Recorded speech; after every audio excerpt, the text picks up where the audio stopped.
Well, good evening, everybody. For the record, it is Thursday, April 12th, 2018. The Wenatchee City Council is out of executive session, and I've called the meeting to order. The first item today is the pledge to our flag.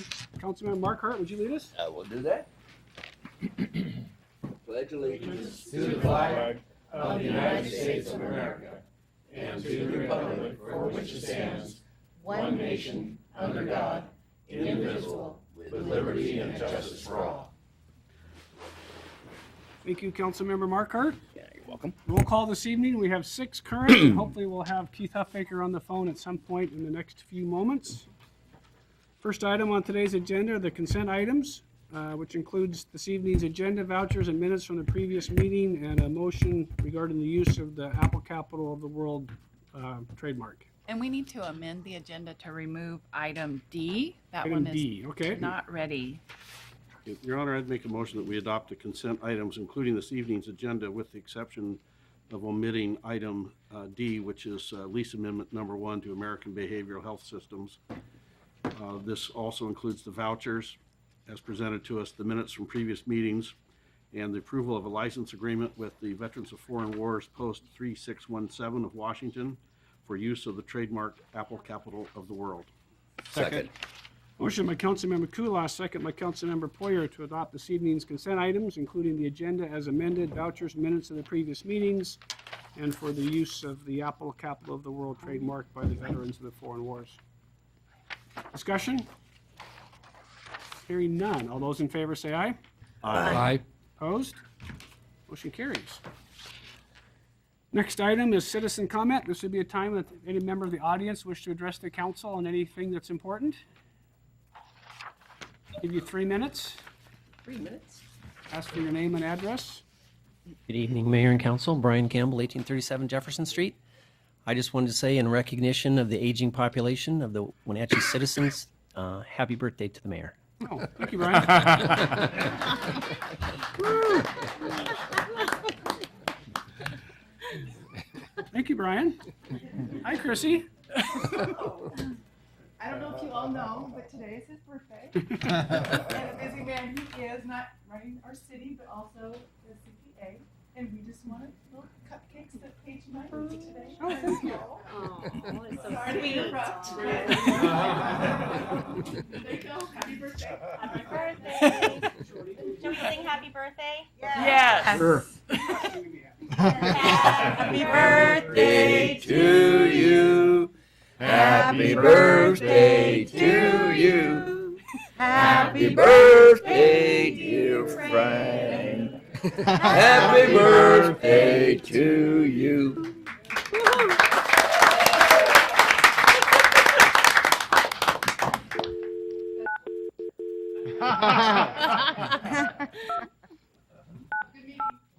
Welcome to Meeting Center. Please your Oh, You are about to join the conference. Oh, there he is. Thanks. He's there now. Keith, you with us? I am. All right. We're just getting ready to start presentations.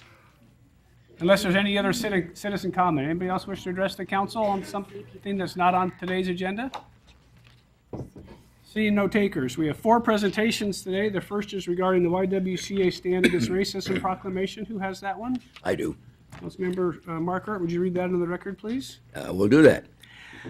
Whereas the mayor of Wenatchee, Washington supports the YWCA of North Central Washington in celebration of Stand Against Racism, and whereas the YWCA is committed to eliminating racism, empowering women, and promoting peace, justice, freedom, and dignity for all, and whereas over 750 YWCA sites in 46 states and the District of Columbia took a stand against racism in 2017, and whereas this year's theme is civic engagement, where we should all stand together and support each other while accepting and embracing the different cultures and diversities within our community, and whereas the City of Wenatchee supports YWCA's mission to eliminate racial inequality through internal practices, citywide initiatives and partnerships, and coalition building with other institutions and the community, and whereas the City of Wenatchee and the YWCA believe that individuals and whole communities must be engaged in a conversation about racism and speak out collectively with one voice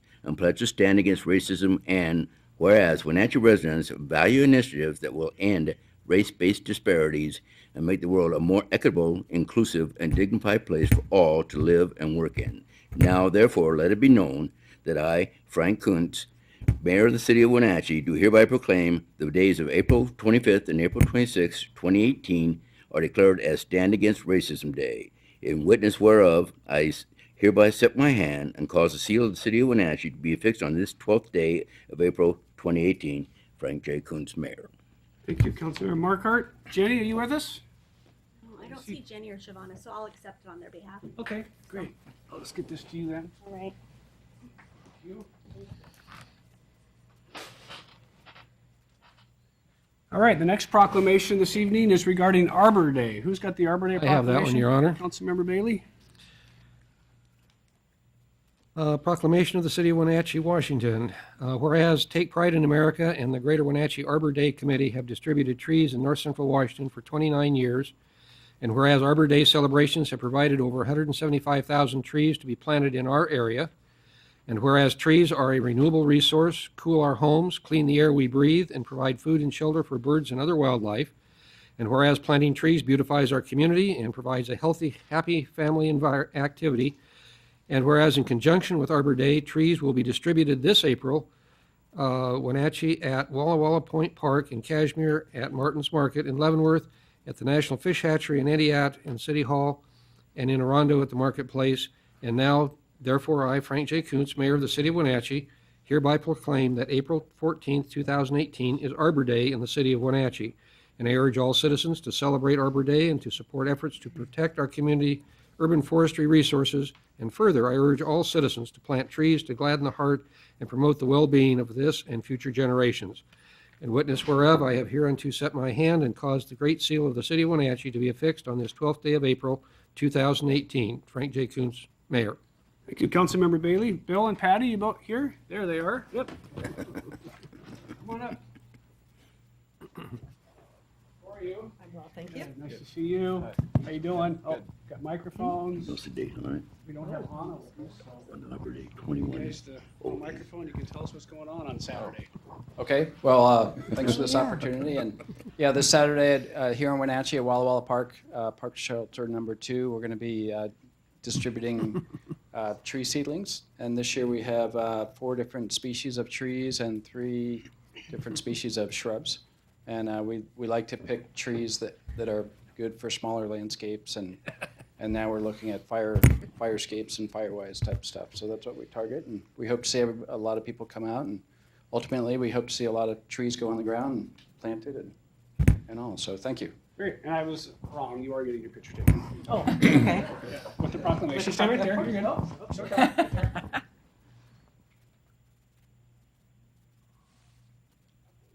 Great. Well, thanks, guys. Thanks for being here. Thank you. Thanks for. Hope to see you all Saturday.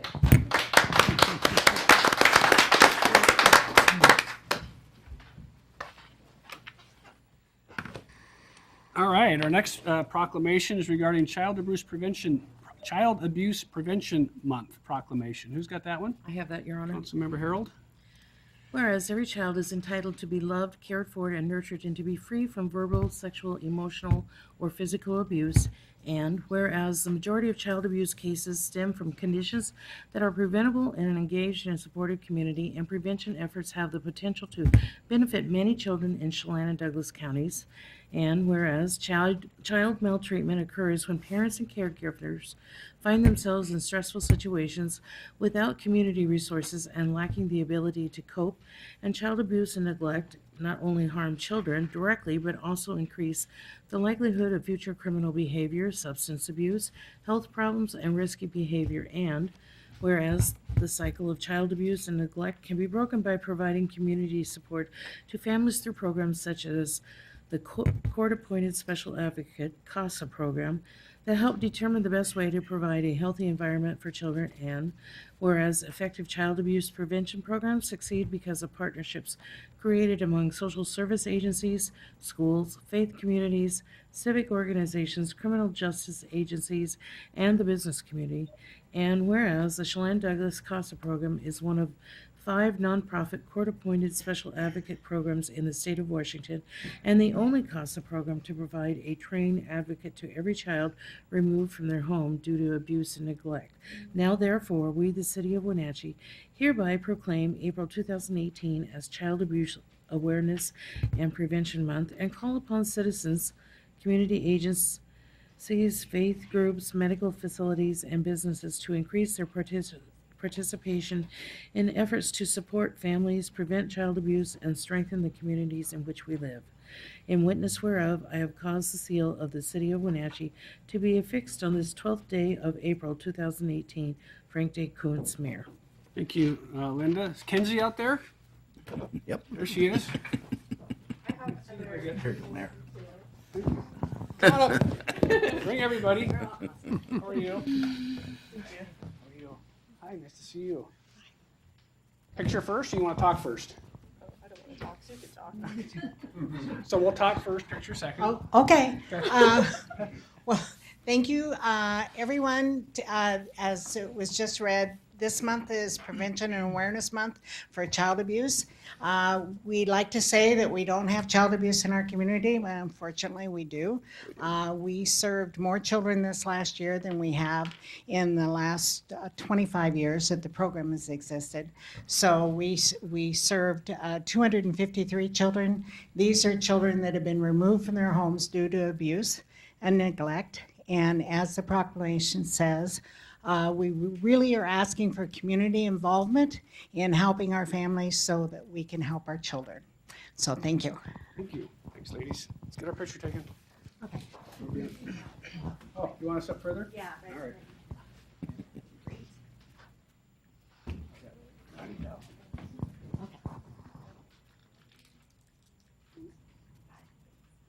Thanks, ladies. Thank you very much.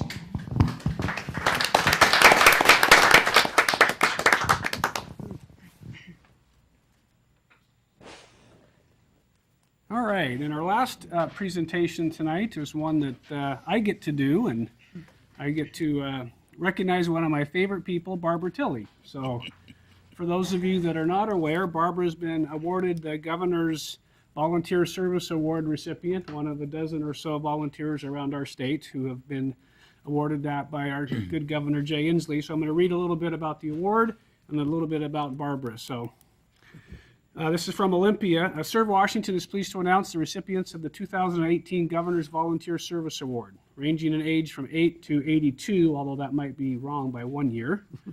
Recipients are being recognized for displaying outstanding commitment to volunteerism and for significant achievements through volunteerism over the past year. I encourage all Washingtonians to join me in thanking these individuals who answer the call to serve.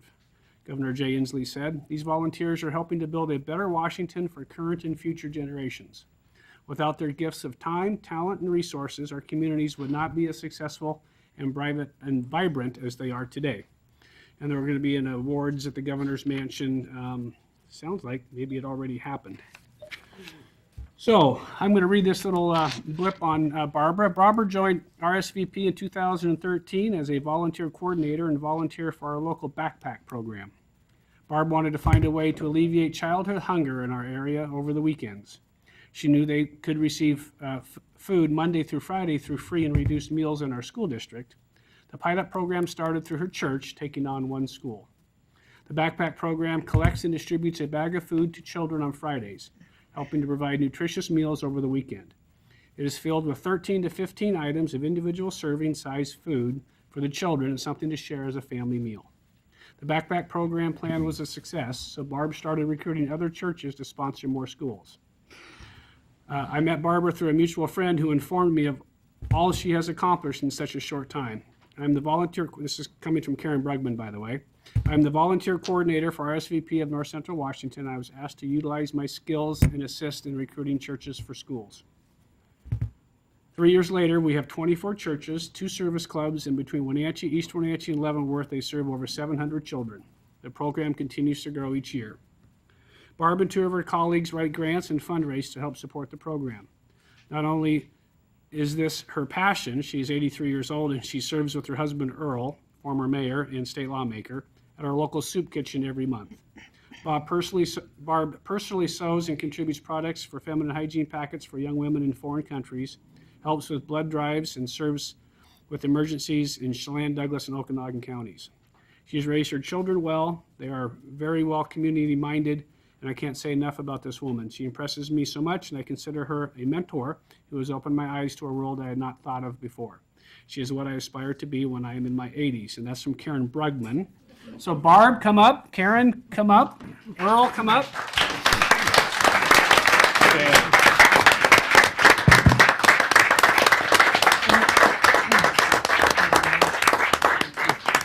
Stan, come and get a cupcake.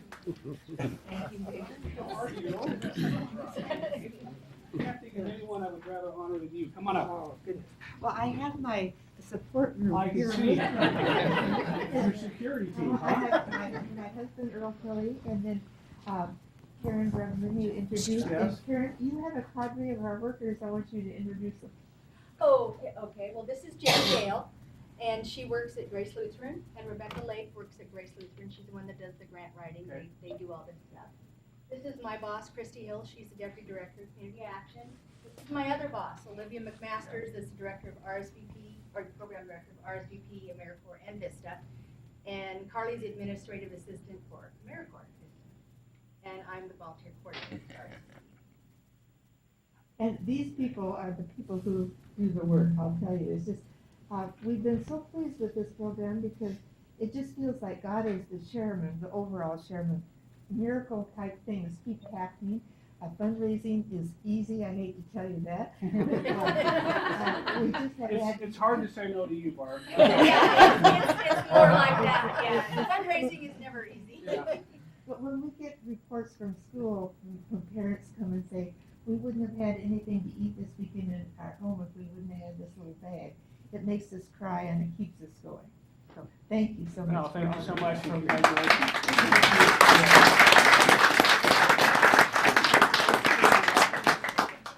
Need a picture of you. Yes. Oh, Barbara. That's good. What side do you want to be on? Got in the picture. Thank you. Great, Give one thank of you. them to Mary as well. Should we get one with Earl as well? Sure. Come on up, Earl, you get a picture taken too.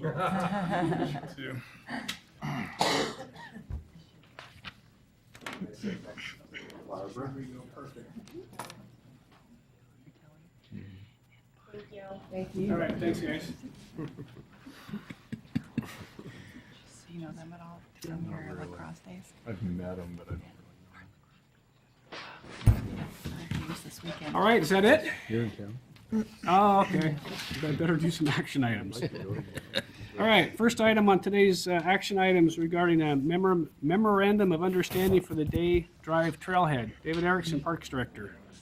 Thank you, Mr. Mayor. So tonight I am seeking approval of a MOU, which is not what the agenda report says in there as far as action goes, but seeking approval of an MOU with the Chelan Douglas Land Trust and actually Tyler Gunderson also for work up the Day Drive Trailhead. So some of the background on that, it's all in your agenda report, but essentially the trailhead is located on private property. The city and the land trust hold easements for the trailhead, and we received state grant funding back in 2006 to build the trailhead. Tyler is getting ready to build his house on his property, and part of that driveway will cross over the easement. And so this MOU is really kind of a simple, basic one. It's basically saying, put back, when you're done, put the stuff back that you take out to build the driveway. Tyler's good with this, Land Trust's good with this, city attorney's reviewed it, and we're recommending approval. All right, any questions for David? If not, I would entertain a motion.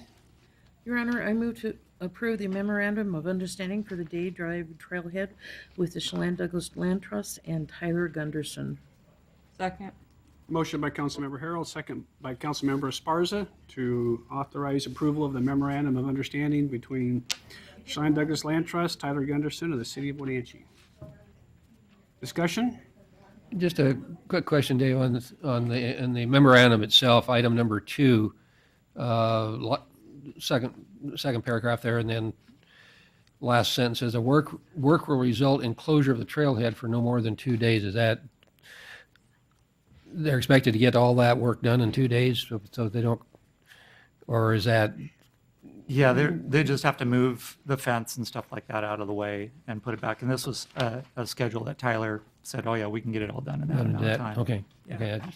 So that just means there won't be parking for a few cars for a few days? Potentially, yeah, and it kind of depends on the work, but Why don't you have? there's potential that they could do the work and still have the trailhead Yeah. function at the Yeah, same you'll time. still be able to go hiking there, you just may Yeah. not be able to access the actual trailhead part of it. Just Yeah, walk it'll be a around. Okay. short time. Okay. All right, any other questions for David? If not, all those in favor say aye. Aye. Aye. Opposed? Motion carries. Got to remember my timing. Next item, item B, regarding interlocal for the parking down at Linden Tree. David? Yeah, this is another agreement. This one, we're seeking approval of the interlocal agreement with the PUD. This is for the 9th Street parking area. So again, a lot of background information for you on the whole kind of history of this whole thing. But we've had a long-term agreement with PUD for the use of that property down there. One of the discussion points was paving of the lot, and we had actually a sub-agreement with the Row and Paddle Club for a number of years too. So we were kind of the middleman, where the Row and Paddle Club was using the facility, using the parking area, but we had the lease with PUD, and then we subleased it to Row and Paddle. Well, I think after the public outreach process that the PUD just went through, that kind of came out, and now they're more willing to work directly with Row and Paddle Club. So this just segregates out. Row and Paddle will have their own agreement with PUD for the use of that space, and then this will be just a project agreement to get the lot finally paved that we've talked about forever, I think. This agreement, talking about forever, we started working on this last August, and it's been going back and forth between PUD and us since then. So we finally got it to a point where we're ready to recommend approval. We anticipate not paving this till next year. It's not going to get done this year, doesn't sound like. Yeah, I think that's the plan. We put in September 2019 to be the end date, just because of the time it's going to take to do the engineering, Okay. and then get it out to bid. So probably engineering the end of this year, I'm thinking, with bidding, would estimate probably January. Once we get the agreement done, then this project moves over to Public Works, and they're going to take it through to completion. How much parking's down there? Right now, it's a gravel lot right now. Well, how many spaces are roughly can? I don't know how many are in yet because it hasn't been designed yet. Oh. Yeah. I just can't picture how big it is. I'm thinking it's small, but I don't know. It's probably bigger than you think. The Yeah. map on your thing, you can see the parking for the Apple Capitol Loop Trail, and it's going to be every bit that big. All right. Yeah, it's bigger than the And existing. the thing for me is to get the fence down and make it public parking so that it can be part of the public parking system along the trail. And we have an agreement with Chelan PUD, right, for parking enforcement there at that Linden. Wasn't there a concern that the Riverside 9 residents were using that for their since they don't have enough parking? Yes. Off-street parking at Riverside 9? Yes.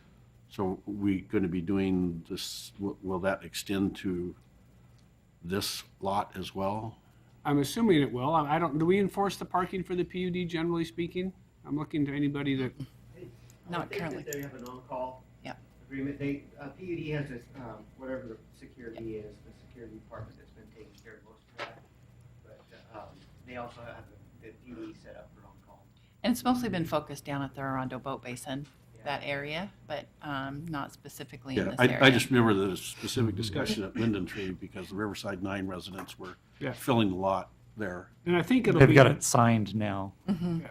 And it'll be just a sun up to sundown sort of parking or, Yeah, this would be, yeah.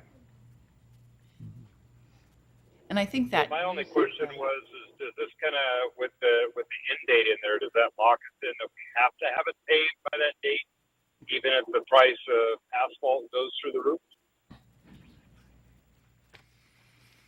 I think that's probably what it says. Yeah, it says we're going to complete the project by then.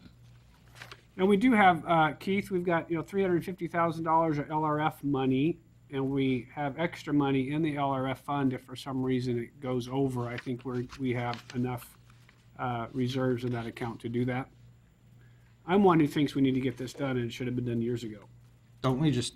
Yeah, I don't disagree to that. I just being locked into a certain date to have it paved just kind of makes me nervous if, something should change. That was the only part of the agreement that I didn't like.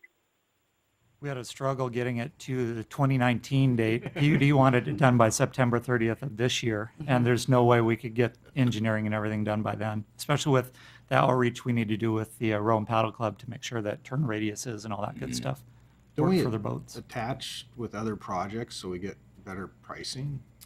I think that was something Matt was going to look into. Yeah.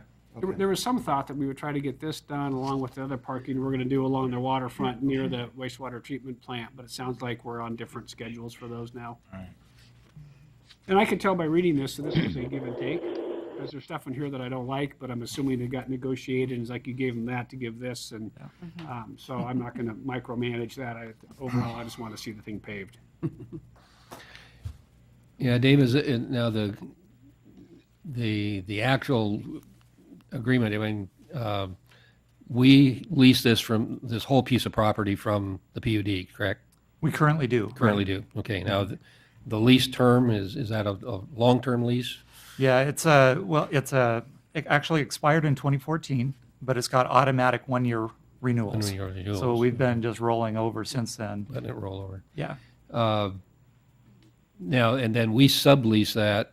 Is there, I guess, what I'm trying to think through here is in terms of who's responsible for what here. I mean, it seems like we've got too many cooks in the kitchen kind of thing. There's a lot of cooks. And so once the project is done, then the Row and Paddle and PUD have an agreement that's ready to roll out that will take us out of the middle. And so then they will lease directly from PUD, which they were kind of unwilling to do before, which is how we got it kind of in the middle of it, I think, in the first place. So at that point, are we out of the picture on the lease? Mm-hmm. Okay, Yeah, so then it's just we a don't paid have any lot. interest in that Right. beyond. Maintenance In the of the setup. maintenance of the parking lot, sweeping it. That'll be between Row and Paddle and PUD. PUD. Okay. Okay. It's even better. Yeah. Well, I'll make a motion for the city council to approve the interlocal agreement for development of public parking with the Chelan County PUD. Second. Motion by Councilmember Poyer, second by Councilmember Bailey to approve the interlocal agreement for development of the public parking with the Chelan County PUD. Discussion, any more questions? Hearing none. All those in favor say aye. Aye. Aye. Opposed? Motion carries. Thanks, David. Thank you. Allison, update of chapter 8.64 relating to parades and other street uses. Good evening, Allison Williams, Executive Services Director. I'm here on behalf of a team that has had this issue out there for a couple of years. You may remember a work session a couple of years ago. Linda Haglund was here with us, and we talked about making some changes to our street closure permitting process. So really in an effort to professionalize the types of events that were coming in and provide a mechanism for the city to get reimbursed for our costs. These permits are submitted to the city clerk's office, and the mayor ultimately approves. The city clerk circulates these for concurrence with all of the departments. And so before you have, we went through a process where we looked at a number of codes. We'd actually written in a whole different code, and when we came back together, we said, gosh, our code isn't so bad. Let's tweak our existing code. But it also gave the chamber time to get up to speed. And as you may remember, during the Lodging Tax Advisory Committee process, our contract with the chamber actually provides for them to develop an event toolkit.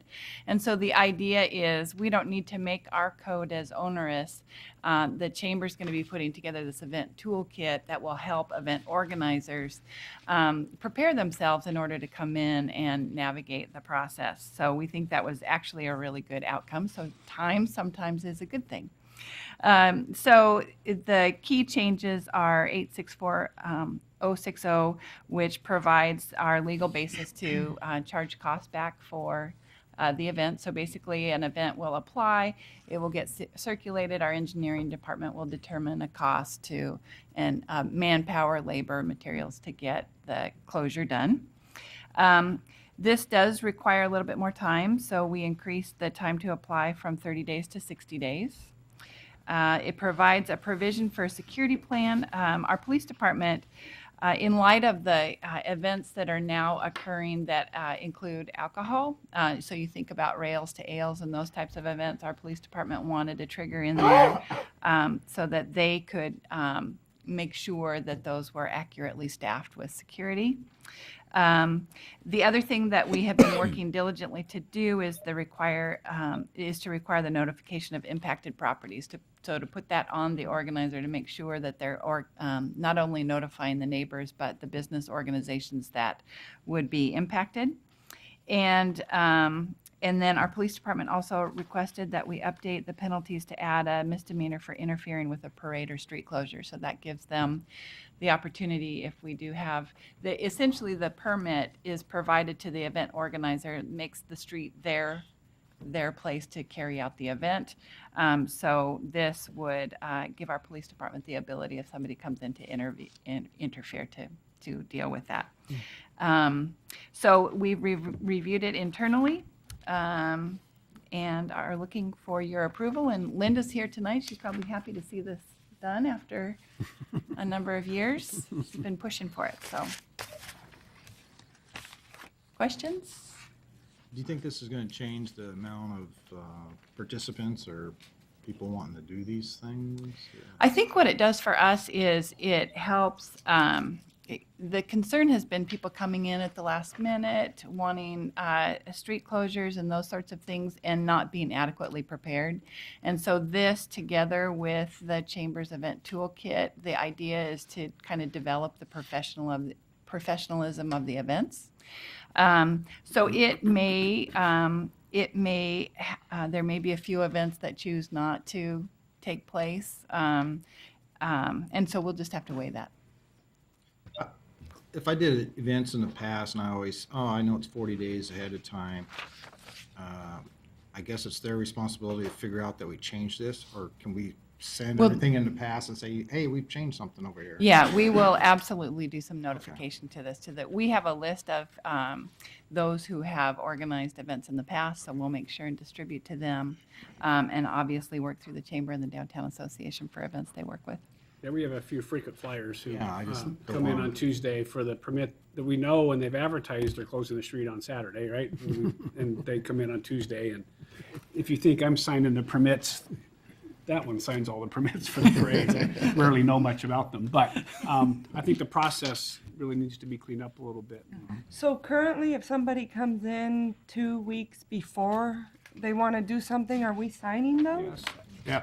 So we're not even following the. But we're going to let them all It know. depends on the event, and sometimes they're coming in and they're things that have happened over the years, and so it's kind of a been there, done that, we know. But this will just put some new structure to that. Yeah, it would seem that we would need more advanced notification to our businesses that may be affected Yes. Oh, by geez. this, and they would be the ones that are losing out by someone coming in on Tuesday that wants something closed on Saturday. Yeah. But what you'll find is it's the event that they did it 3 years ago, and they did it 2 years ago, and they did it last year, and you know what weekend it's going to be, and you know who the organizer is, and you call them 2 months in advance, they get your dang permit in here, and they don't, and they walk in. And I mean, everyone already knows. It's just we need to have some teeth in the ordinance to be able to kind of back it. Yep. I do have one question, maybe it's for Steve. You talked about kind of the interruption and the ability to, is that like during the parade when the religious folks jump in front of the mayor's car and start screaming down the parade route? Is that something that we could have them removed for? Yeah, so that's something that we've angled or designed it for, so that they'd have a tool to arrest those people if they needed to. And the ones that interrupt in the park and that come from Seattle to interrupt our fun? Yeah. My understanding last year was that when the police asked them to leave, they did. Yes. But this would give them a tool to actually take them into jail if they needed to. Okay. So they get really obstinate. Thank you. So, Allison, it says in there that they will reimburse the city for expenses to put on this event. I have a concern about Apple Blossom. Is this going to financially impact them? So there is the provision in here where the mayor is allowed to waive that. So it's a weighing of community benefit versus charging actual costs. And so our understanding is that there are a number of events like that that we would not be doing that for. And there's some metrics in the ordinance that would give us the basis for that. So. Allison, I think this question kind of came up way back when we started this conversation. And it had to do, I think, more with downtown, was the frequency of events. Is there anything, I didn't really see anything in here that addressed that. I mean, as the community grows and, obviously there's more people want to do more things. And so pretty soon, I mean, there is, at least in my mind, there is and I don't know what that metric would be, but there's at some point that enough is enough. We can't be closed every other week, closing a certain street off every other weekend kind of thing. And so at some point, is there, or do you have some kind of plan to address that? Because I think that becomes pretty critical. I mean, particularly for the businesses, it doesn't really bother the people that are coming to the event, but it's the businesses that have to try and operate around multiple events, and oftentimes, I mean, and that's confined to a fairly 6-7 months of the year kind of a period. So definitely as we looked at other ordinances, there are a number of communities who look at limitations to events. Bend was a great example. They actually used their downtown association to define how many events per month. This does not include that. This is a tweak to our current ordinance. We think this at this point will be enough, and we're doing enough work with the downtown association to look at calendars, and with the event toolkit that the chamber is doing. There's really a diligent effort that happens to align street closures at appropriate times. So I look at the example of the 3-on-3 basketball and doing that and finding a time where that was going to work for downtown. So right now it is working. If we find it becomes an issue in the future, we can come back and tweak and bring some of those other examples in. But this does not include any limitations on number of events. So at this point, it's basically the downtown association that has the power to say, no, we're not going to allow this one? So there's nothing in our code that would give the downtown association that. They're a part of the... Absolutely. I think Linda would call the mayor and say, we've got too many, deny this permit. I mean, I think in Yes, essence, that's is the way the way it would There's work. usually pretty good communication between Yes. the downtown folks. Well, I'm sure there is. I guess I'm just thinking about, okay, so I'm the last guy to ask, and then they turn me down. You let all these other ones, why not me? Right. So the justification for doing that, I mean, does that put us in some kind of legal bind? There's conditions in our existing code for the denial of the permit, and so we could definitely look at that and make sure it isn't included in this version of the code at this point. Okay, thank you.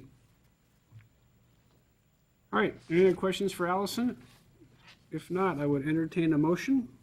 Your Honor, I will make a motion for the City Council to approve ordinance number 2018-08, amending Chapter 8.64 of the Wenatchee City Code relating to parades and other street uses.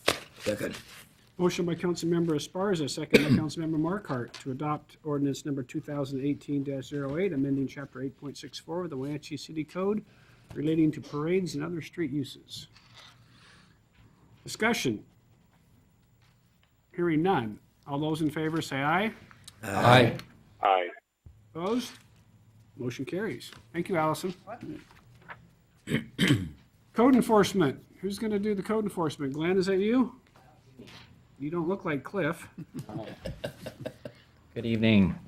So we have before you a proposed resolution here to consider the appointment of two members to the Code Enforcement Board. We have some vacancies. I would like to suggest a modification to the resolution to remove Laura Drew from consideration this time. It's come to my attention that there's a incomplete application and then a question on a component.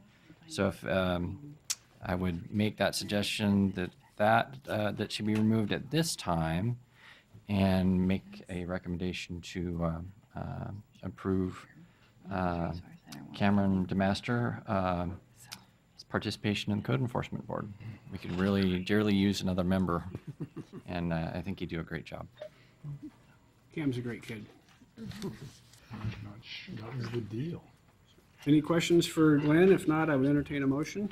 Your Honor, I would move that City Council approve resolution number 2018-17, appointing a member to the Wenatchee Code Enforcement Board for a 2-year term, Cameron DeMastri, excuse me.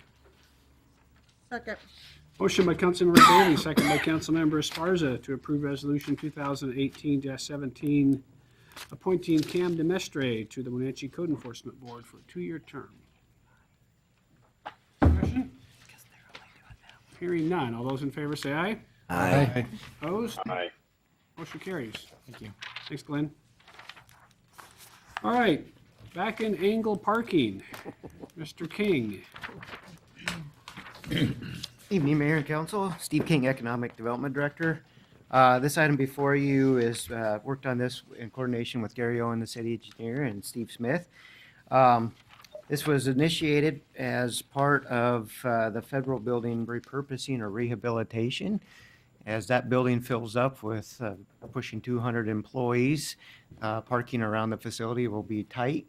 And it piggybacks right on the back of our downtown parking study, where we are looking at implementing a permit parking program and maximizing the amount of on-street parking spaces. So in this proposal, we're setting the federal building up. We anticipate most of this parking would be permit parking, and there are 2 areas on Met-Howe and on Kittitas that would be back-end parking. And if I could get the screen up, just so everybody knows, this will be a first time for Wenatchee. You thought roundabouts were Yeah. an issue. Hang on to your hat on this one. Hang on to your hat. One of the principal reasons behind back-end parking is bicycle safety. And so both Met-Howe and Kittitas are on the bike route maps, and so that's why we're authorizing back-end parking in our city code. And state law also requires that any type of angle parking be authorized by the city council before it's ever implemented. So this is just a step in the process, and be happy to answer any questions. Does back-end parking get us more parking stalls? No, No. it's the same. Same number of stalls? More than parallel. More than Yes. parallel, yes. Yeah. Back-end angle. But it wouldn't matter between back-end or front-end, whether you had, okay. But it does matter for the bicycle Yeah. route. Right. Yeah. It basically lets you see bicycles. And if you have a big enough sidewalk, there's some provisions to allow the space to be a little smaller because your back end hangs over the, but it's pretty much the same. And Met-Howe is probably is a good bike route, paralleling Okanagan, less speed, and then connecting Met-Howe Park and the community center. The other thing that angle parking, you're going to back one direction or the other.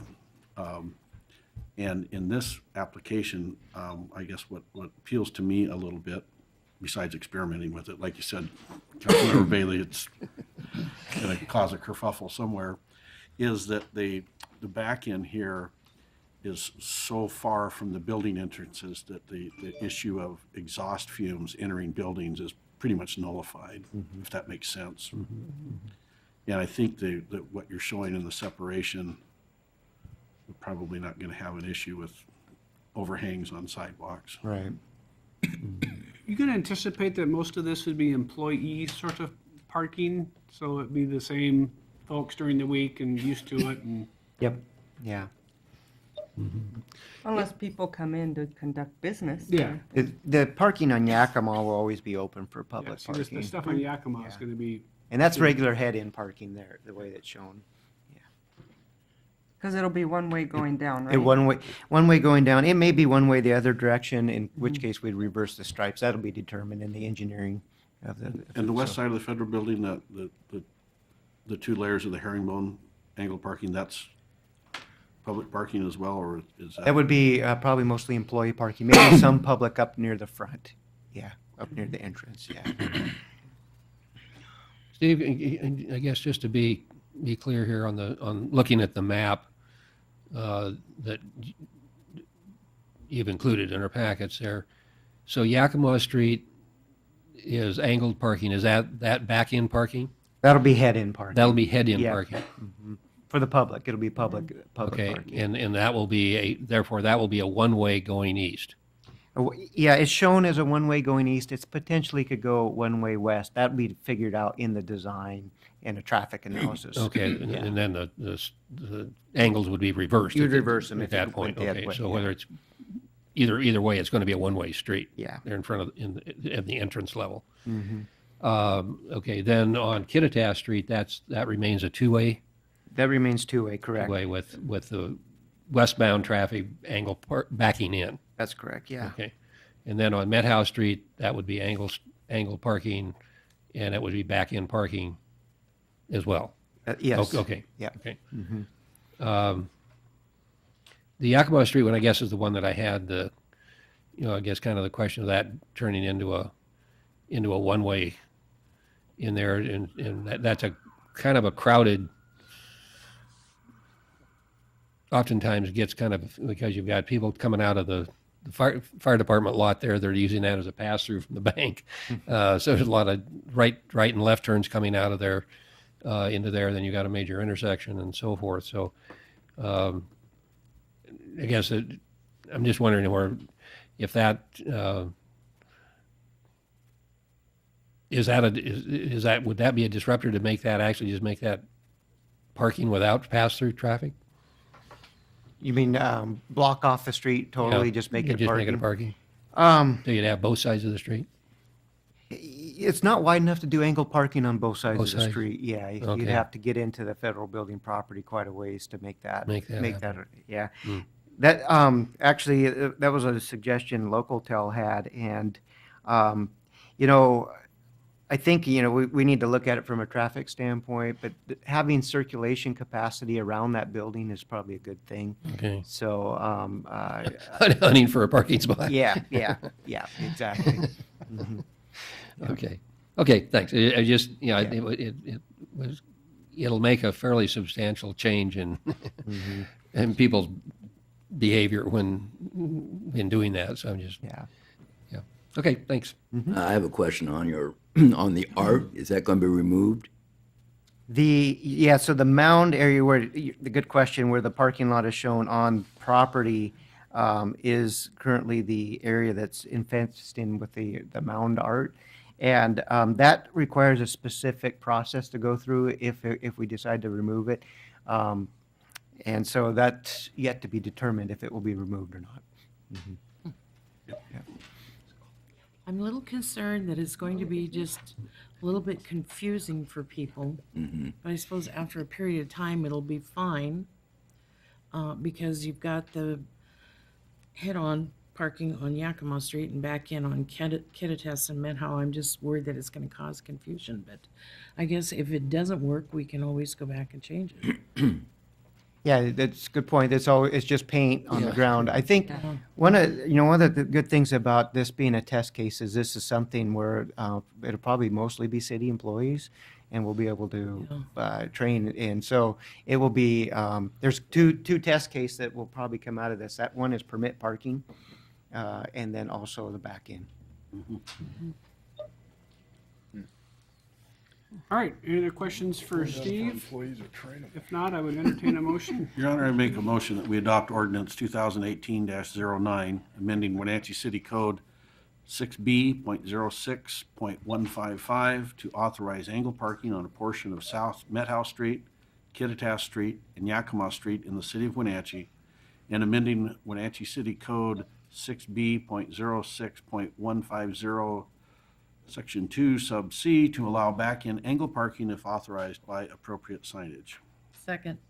Motion by Councilmember Kulas, second by Councilmember Harold to approve ordinance 2018-09, amending the Wenatchee City Code to allow for angle parking and back-in angle parking around the federal building. Discussion? Hearing none. I'm just wondering what our time frame for this is. Is this something that we're going to try and implement right away, or are we just getting this passed and we can do it once the need is required? It would be done with the major remodel in probably 2020. Yeah. This is about making sure that we're proceeding with the federal building also with the adequate parking level. So we're killing two birds with one stone. Okay, thank you. All right, any other discussion? Hearing none. All those in favor say aye. Aye. Aye. Opposed? Motion carries. Thanks, Thank you. Steve. North Wenatchee Avenue pre-design. Mr. Leonard, Good evening. help yourself to a cupcake. Oh, yeah. Good. Take two, they're small. You guys want one, don't you? So tonight we have an amendment or a agreement with DOT. So in 2017, we authorized an agreement with KPG for pre-design work on North Wenatchee Avenue. This is to kind of get ahead of the Connecting Washington money that was allocated for North Wenatchee Avenue. And we had a contract for $275,000 with KPG, and we had a provision in there that they wouldn't exceed $100,000 is what we had authorized for city funding. So to date, we've spent about $88,000 of that. And this agreement with the DOT for an additional $336,501. So that's can't be right. And when do you expect this work to be finished, Matt? So a lot of it depends on the public process. We hope to go to the public in June to show them a bunch of different options. So we're waiting on, the region is updating their traffic model right now. So in the next couple weeks, we'll have that model. So our consultant has a bunch of different options, but we don't know exactly how they're going to function with so they look at the growth projections and traffic projections. And with that model, they'll check the geometric designs that they have, and then they'll present those to we have a steering committee put together, and the urban design concepts for the streetscaping will be one thing the steering committee looks at, and then as well as the geometric designs that are going to be proposed to go to the public. And then also the public outreach plan, how we want to deliver this to the public will be another steering committee meeting. So we got 3 of those scheduled, May and June. And then after that, it'll go to the public. So this is, we're happy to get this agreement with the DOT to kind of help get this started. They got some of their Connecting Washington money advanced that we're going to be able to utilize. So. And there's an exhibit in the end of the agreement that kind of shows which items the DOT is paying for, which items the city's paying for percentage-wise. So that was kind of the work through getting this agreement, was getting percentages of what each entity would pay for. So anything that is going to be valuable to when they start design of their for the or whoever starts design for the Connecting Washington money, they're going to pay 100% of. And so. I think it's great that we're doing this in advance of the $18 million, so we have a say in what we're getting and what North Wenatchee Avenue hopefully will look like. So $236,501 is the actual DOT agreement. All right, any questions for Matt? If not, I would entertain a motion. Your Honor, I move for City Council to approve the Special Transportation Planning Study Agreement with the Washington Department of Transportation, GCB 2947, and authorize the mayor to sign the agreements on behalf of the city. Second. Motion by Councilmember Harold, second by Councilmember Markart to approve the Special Transportation Planning Study with WashDOT, and authorize the mayor to sign the agreements. Discussion? Hearing none. All those in favor say aye. Aye. Aye. Opposed? Motion carries. Thanks, Matt. Hello, Rob. We're going to try to do a storm line replacement in like a week, right? Start to finish is what I hear. Exactly.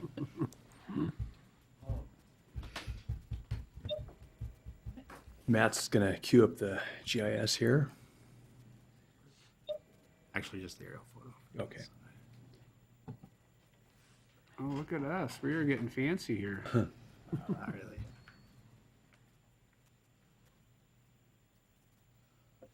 If you just say near the igloo, everyone knows where that is. Yeah, right. Some people. All right, so we have, there's a 42-inch storm line in Miller Street that goes from the avenue up Miller Street.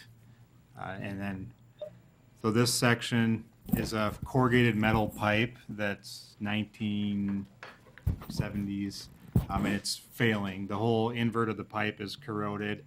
And we're in about 5 years ago, we had a sinkhole form right in front of the igloo on Miller Street, and that was repaired then. But since then, we've had some more surface depression in front of the gas station right on Miller Street. So we're suspecting that another sinkhole is forming there. And the DOT is scheduled to pave this area this summer. So we figured we better, we had it in our plan, a Public Works Trust Fund loan to slip line this section. But given we hired a consultant to do some ground penetrating radar to see if we had any voids forming above the pipe, that was pretty inconclusive. We didn't really get very good data from that. And since the road is showing signs of some soil disappearing into the pipe, we think it's the best choice just to open cut this ahead of the DOT paver, so we don't have when the DOT comes in and puts fresh asphalt in, have to repair it right away next year or even later this fall. So what we're proposing, if you want to go through that. Yes, it was in Rob Jammerman, utility manager. It was in the memo where a worst case scenario would be about a 1,600 foot long replacement. We've been studying it, and we want to hire a consultant. We think that after looking at it again today, doing some more field observation, and we think we're going to do a little bit more video, it will likely be reduced from that. But we wanted with this evening to move forward on the study to say, well, what would be the worst case extents? We think that it could be as low as 400 feet after we get done with our study and work with our consultant. And so we're plan for the worst, but hope for the best. So the first step is the consultant to look at it, then same way I would be the engineer to design, we'd be out to bid in 60 days, and they would be constructed in July? Yeah, we need to get some construction in July. So typically we'd get a project budget prepared, and we'd come to the finance committee, and we would get a whole project budget. But due to the lack of time, we were hoping to get authorization to negotiate with the consultant we select off the MRSC architectural engineering roster, and then move forward with negotiating them, having the mayor sign that contract, and then hopefully in 2-3 weeks, we can get a bid package and get out to bid, do a 2-week ad, and then, middle of June, July, have a contractor out there doing the work. And it would be all night work, just like when we did the signal projects there at Mission and Miller. Does that drain to the south? So it connects up and goes down Schland Street, or? It goes all the way up Miller Street to Fifth. It was the green on our on our enclosure. Okay, and then it's going multiple directions. So a section of the pipe was updated in 2005 downstream of this, and that was upsized to a 60-inch pipe. Yeah. So that's what we're proposing, just to keep a 60-inch there. So we'll have a 60-inch that goes into a 42, likely into a 60, but we don't really want to get into the area where we're going to have a future grade separation for Confluence Parkway.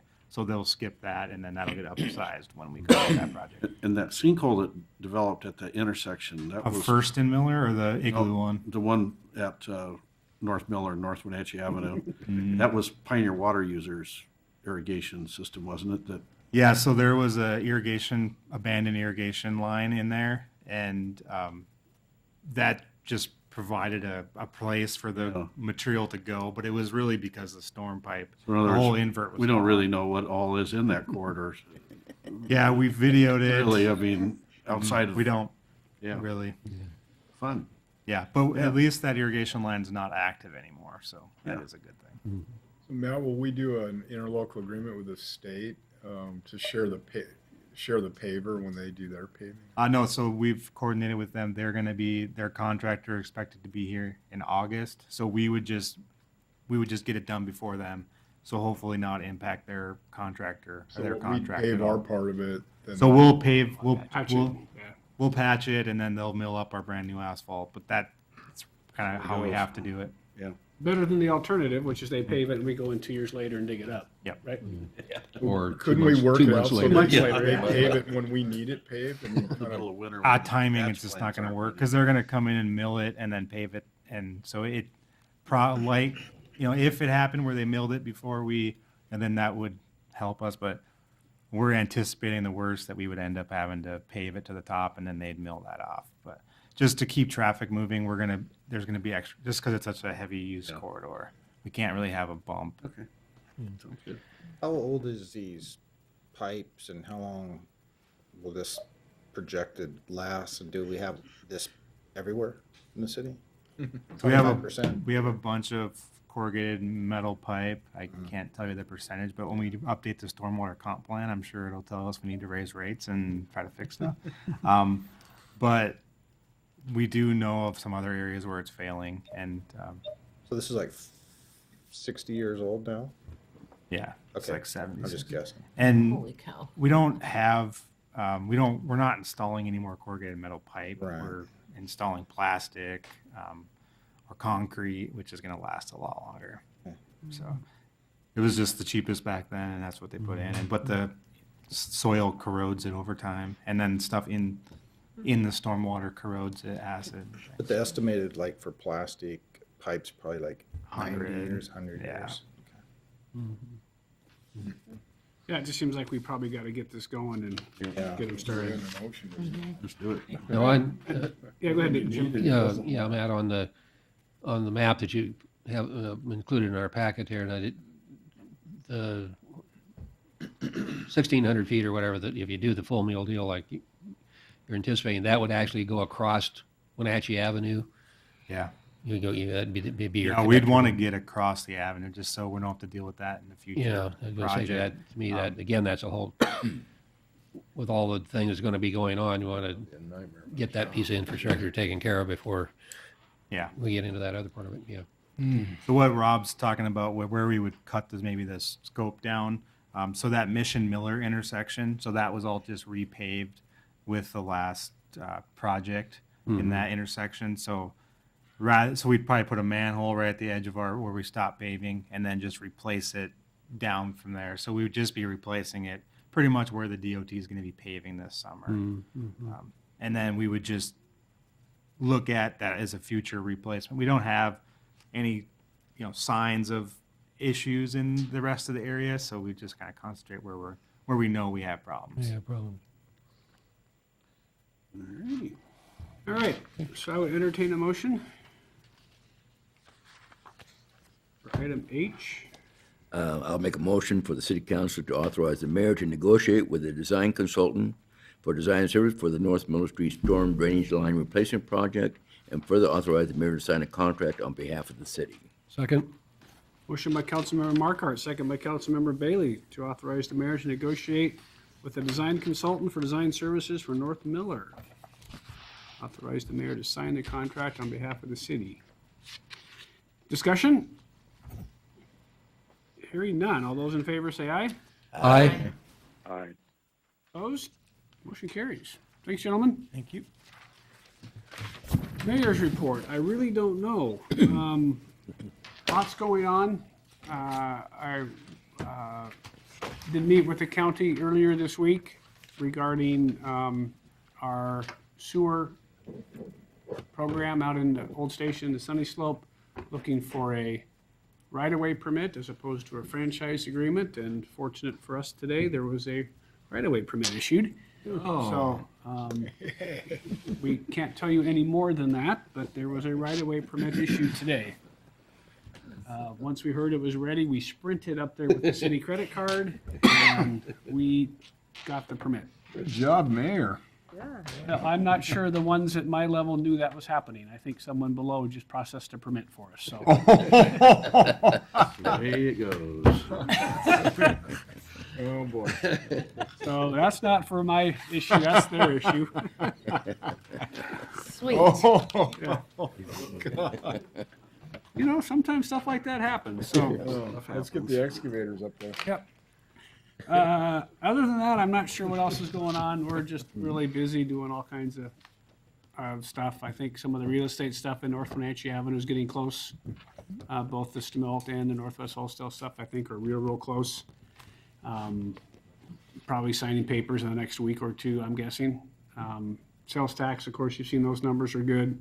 I wondered, our marijuana tax number went from 5,000 a quarter to 40,000 a quarter. I blame Brad for that.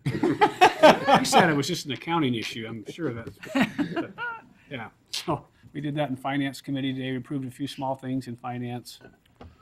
Anything else, Allison, that's going on? I just want to mention that, so Parkside, the BHO met and officially assigned their lease to American Behavioral Health Systems. The item was pulled tonight because they're now wanting to, now that the lease has been assigned, we thought that the only tweak they had was what was on the agenda tonight, but they actually want to make some changes in terms of interior, exterior maintenance level of care, which means that we need to bring everybody back together, including the Women's Resource Center. So it'll be a little bit more intensive. And then I just wanted to, hats off to Tammy. As you know, with the change in the public records law, there is all the documentation for JLARC and all of that, and she's been working diligently on a process with our police department and getting our program up to speed. And she did one of these this week and said, I've got all of the documentation in from July 31st. For 2017, yeah. For 2017 to current. That's a huge job, and so I just wanted to give her kudos for that and her leadership on that. So, yeah, that's just mine, not the police. Right, it's just mine. Making that clear, right? Yeah. All right, council members, anything going on your things you're sitting on that for the good of the order? Reminder, Wenatchee Downtown Association Girls Night Out is on April 19th. This week. Just two quick things. Link board, we continue, let's put it this way, we continue to work with the electric bus issue. And some days it seems like things are better, and then other days it doesn't. But it gradually keeps creeping forward, and I think we are making progress. It's a very complicated process. The old saying that if you're on the cutting edge of technology, you bleed a lot. Yeah. And it's certainly been true with this endeavor. So I won't go into all the gory details, but we are moving forward with that. The next thing we have to really kind of look at is, are we going to buy some more? And if we do, is there going to be the BYD buses, which we currently are having, or are we going to go out and find something else? And in some cases, you're sort of stuck with the situation of better the devil you know than the devil you don't know when you're buying products like that. As good as it may or may not be working, both the senator staffs who rode them, both Senator Murray's and Senator Cantwell's staff, when we took on tours of Confluence Parkway, thought it was the greatest thing since sliced bread. Yeah. They're pull over, drop the bus, you're this far away, and it's charging. Because it's magnetic charging thing. It was pretty fascinating. Yeah.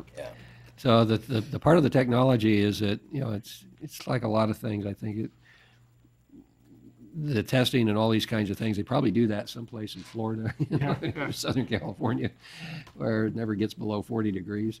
But when you have 15-degree weather like we have up here in the wintertime, things don't perform we lose almost half the capacity of the batteries and those kinds of things.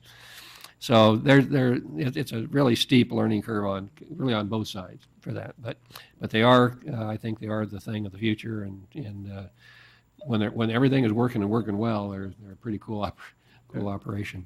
The second thing is I will not be here next Thursday. I will call in.